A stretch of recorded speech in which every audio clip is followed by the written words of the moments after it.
Hi guys, in this video I want to talk about the Istrian peninsula in Croatia, its southernmost point and its surroundings.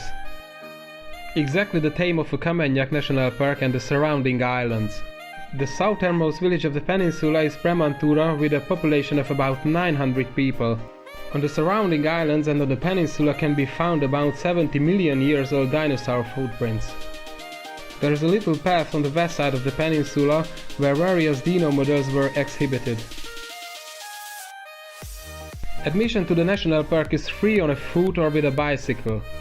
If you want to go with your car, you have to pay for it. There are quite pure quality unpaved roads everywhere. However, at the end of the ramble, this side welcomes one. The most romantic and beautiful coastline of the whole region welcomes you, with huge rock walls and crystal clear sea. The water of the Adriatic here is one of the clearest and has bluish-green colors, as you can see. Kolombarica Bay in the pictures is one of the most popular beaches in this area. But there are a few more exciting things.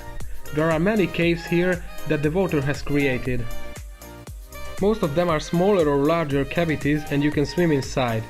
The real Big Bang, however, is the underwater cave at the bottom of the highest rock wall.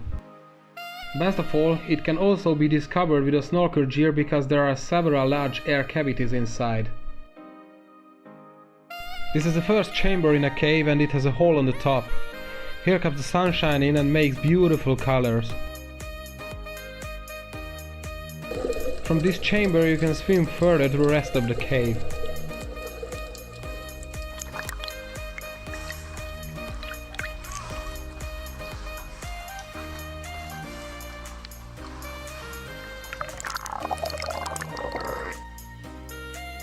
Let's continue with the islands, first with Fenoliga. This is located on the west side of the peninsula.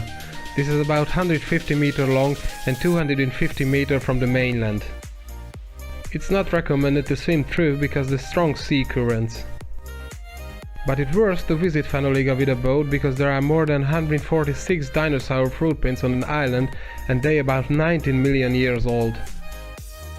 Most of them are concentrated in one place in a large bay on the south side.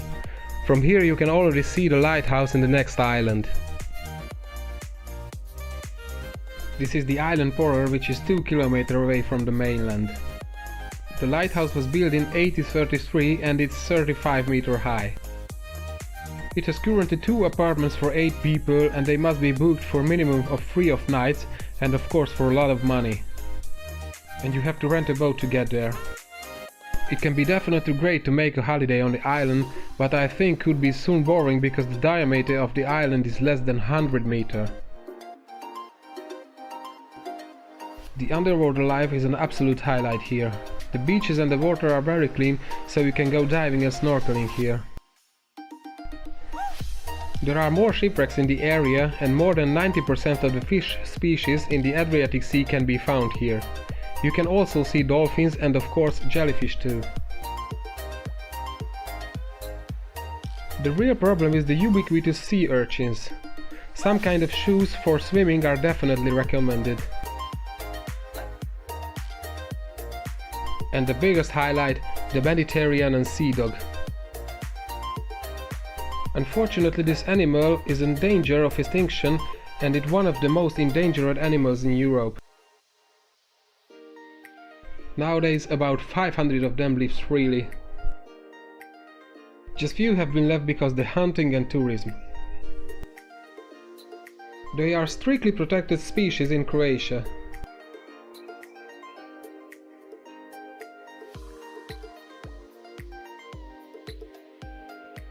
The next island is the otočić Sekovac. This is located on the east side of the peninsula and this is the closest to it. The only mooring place is on the south of the island. There are huge and flat stones here.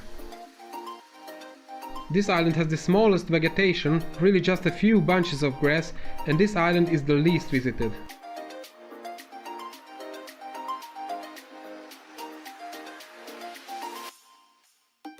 What you can see now is the island Ceja and the restaurant called Cactus Bar. For ease of mooring, this is the only island where a pier is located.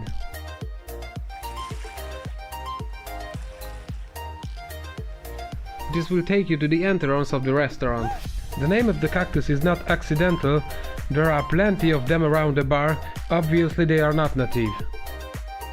There are not many other sites, people just come here to eat. Land prices can be doubled, but at least the outlook is good.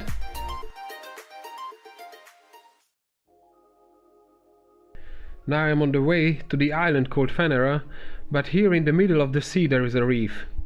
You can see the waves and the rocks.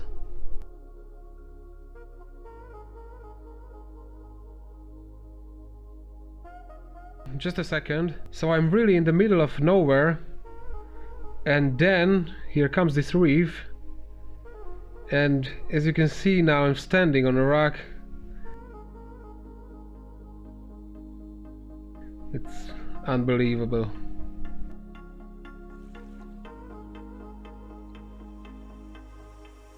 I arrived to the island Fenera. There aren't many attractions here, just this column behind me. I don't know what is that exactly. But the view is very good. In that direction you can see the island Loshin. And turn a little. There you can see Premantura. And there is Medulin.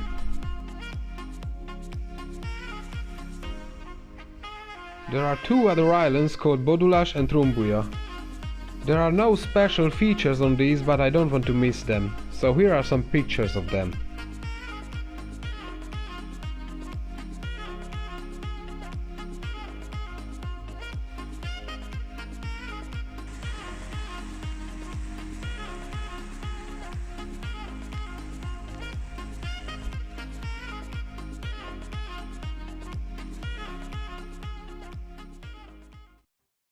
There are almost innumerable small pelly or rocky bays on the peninsula. The water in the gravel parts is relatively shallow, so it could be good for children. And don't be fooled what you see. I was in a good place at the right time, so that's why you don't see people on the pictures.